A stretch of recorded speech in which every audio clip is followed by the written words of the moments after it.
Jai Hind aspirants, I Ruby Thakur welcome you to SSB Crack Exams channel and I'm here with you to talk on a new topic. और आज का जो topic है that is related to कि मालदीव्स ने ban कर दिया है कि जो भी इसराइल के सिटीजन है या इसराइल के जो भी पासपोर्ट होल्डर्स हैं वो अब मालदीव्स के अंदर एंटर नहीं हो सकते हैं।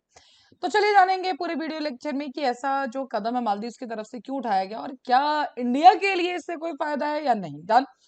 So yes, the Maldives the banned entry of the visitors जिनके पास है Israeli passport and the reason है इसके पीछे का जो कि वॉर सिचुएशन चल रही है पर्टिकुलर गाजा के अंदर। करेक्ट। एंड प्रेसिडेंट आप जानते हैं वहां के doctor Mohamed Muizzu following recommendation from the cabinet. And Maldives और इंडिया के रिलेशंस के बारे में तो आप जानते हैं अभी कुछ टाइम पहले ही थोड़ा सा नॉर्मल सिचुएशन हुआ है बिकॉज जो ये मोहम्मद मुइज़ू ये थोड़ा प्रो चाइना ज्यादा है तो इनकी कुछ स्टेटमेंट्स जो इंडिया के अगेंस्ट जाती है। हालांकि आपने देखा होगा कि कैसे इंडिया से जो टूरिस्ट जाता था मालदीव्स के अंदर उसके अंदर भी डिप देखा गया था उन्हीं की स्टेटमेंट्स की वजह से। डन। तो ये सब चल रहा था ऑलरेडी तो थोड़ा बहुत रिलेशन नॉर्मलाइज भी होते जब उनके तरफ से क्लैरिटी और एक आप कह सकते हैं कि रिस्टोर करने के लिए रिलेशन एक स्टेटमेंट्स आई थी। बट इस यहाँ पे आप बात कर रहे हैं इसराइल की तो इसराइल में आप जानते हैं कि जो गाजा अभी रफा बॉर्डर वाला जो केस स्पेसिफिक हुआ है रफा के अंदर जो अटैक किया गया है उसके बाद से इंटरनेशनल लेवल पे भी इनको इसराइल को गलत कहा जा रहा है एंड उसी के बीच में कैबिनेट के डिसीजन के बाद ये फैसला किया गया है मालदीव्स के अंदर भी। पहली चीज क्या कि जिनके पास इसराइल का पासपोर्ट होगा होल्डर्स होगा उनको कंट्री के अंदर एंटर नहीं दिया होने दिया जाएगा। प्लस एक अलग से सब कमेटी बनाई जाएगी जो इसके आगे के जो एफर्ट्स है जो सिचुएशंस है उनके बारे में देखेगी। सेकेंड विजन इसमें ये चीज भी कही है कि एक फंड रेजिंग कैंपेन किया जाएगा particularly to support the Palestinians. And इतना ही नहीं एक बहुत बड़ी रैली कह सकते हैं परेड कह सकते हैं वो निकाली जाएगी जिसका नाम है Maldivians in the support solidarity with the Palestine. एक अपना सपोर्ट दिखाने के लिए पैलेस्टाइन की तरफ पैलेस्टीनियंस की तरफ और इसराइल के अगेंस्ट। बिकॉज देखिए यहाँ पे एक बात बहुत अच्छी आई थी तो नॉर्मली हुआ क्या है कि जो मालदीव्स है उन्होंने कंडेम किया है अभी जो इसराइल के द्वारा एयर स्ट्राइक की गई थी। और हमने पहले भी एक बार वीडियो लेक्चर में पढ़ा था जो रफा ऑल आइज ऑन द रफा बहुत बार बहुत जो बॉलीवुड में भी ट्रेंड हुआ था और एक सोशल मीडिया में ट्रेंड हुआ था। So this was the case वहीं पे था कि सिविलियंस वहां पे रह रहे थे और आईसीजे ने इंटरनेशनल कोर्ट ऑफ जस्टिस ने स्पेसिफिक एक ऑर्डर्स दिए थे कि आप इस पर्टिकुलर एरिया को टारगेट नहीं करेंगे कोई वॉर नहीं करेंगे कोई अटैक नहीं करेंगे। लेकिन वही इसराइल ने क्या किया वहां पे अटैक किया एंड अराउंड 45 लोग वहां मर गए थे बिकॉज उस एरिया को सेफ जोन डिक्लेयर किया गया था। डन।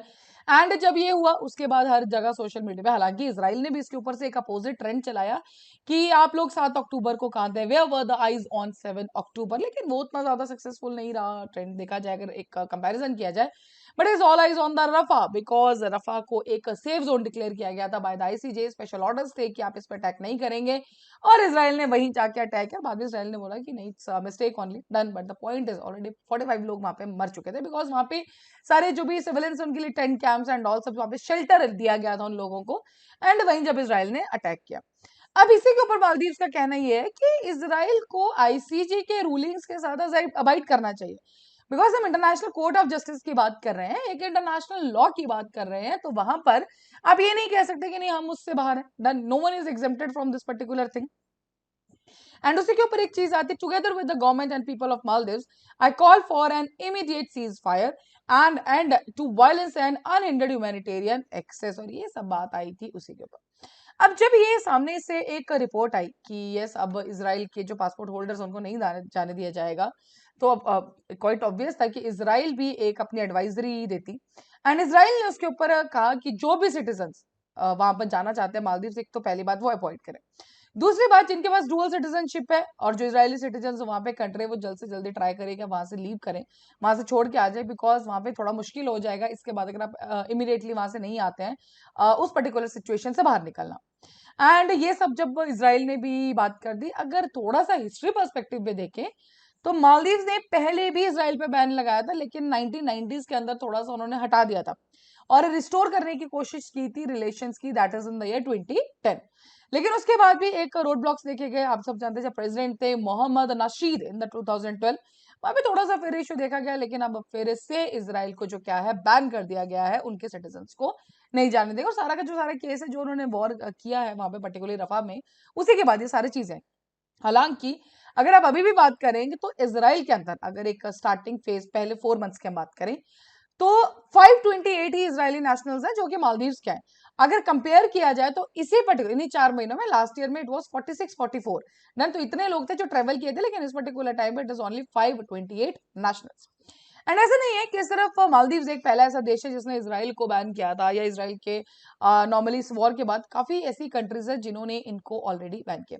एक पेज है world of the statistics, and इसी पर्टिकुलर पेज के ऊपर लिस्ट ऑफ कंट्रीज जिन्होंने अलाउ करना बंद कर दिया है कि इजरायली पासपोर्ट होल्डर्स जो भी होंगे वो उनकी धरती पे या उनकी कंट्री के अंदर एंटर नहीं होंगे। और उसी के अंदर नाम है Algeria, Bangladesh, Brunei, Iran, Iraq, Kuwait, Lebanon, Libya, Pakistan, Saudi Arabia, Syria, Yemen. ना तो ये सारे Israeli law has designated Lebanon, Syria, Iraq, Yemen, Iran as the enemy nations. इनमें से इजराइल ने भी कुछ कंट्रीज को अपना एनिमी नेशंस डिक्लेयर कर दिया है। And the country citizen need a special permit from the ministry of the interior to visit such nations. तो ये सारी चीजें हैं, बट अब यहाँ पे बात आती है भारत की। क्या भारत इसका फायदा उठा सकता है? क्या अपॉर्चुनिटी है? हाँ, एक चीज हो सकती है जरूर कि एक टूरिज्म के लिए यस यहाँ पे जो भारत है वो टारगेट कर सकता है, अप्रोच कर सकता है। सो ये सब चीजें की जा सकती हैं, करेक्ट। सो ये थी पूरी की पूरी update, and this is the reason वो वॉर एक रफा के ऊपर वॉर करने, and it's not about one Rafah, it is all about the सारे सिविलियंस थे वहां पे, शेल्टर होम्स थे, काफी लोग वहां पे ऑलरेडी रह रहे थे as per the thing, correct. And वही जब अटैक किया तो यस इस तरह के कदम वर्ल्ड वाइड, ऐसा नहीं है कि सिर्फ मालदीव्स ने, जैसे हमने देखा भी कितनी कंट्रीज ने उनको बैन किया। So that is all for this particular update. अभी आपकी स्क्रीन पे एसएसबी इंटरव्यू के कोर्सेज हर महीने हमारे बैचेस बैठते हैं, आप ज्वाइन कर सकते हैं। साथ ही we are having the courses for NDA, CD, AFCAT, you can enrol in this particular courses.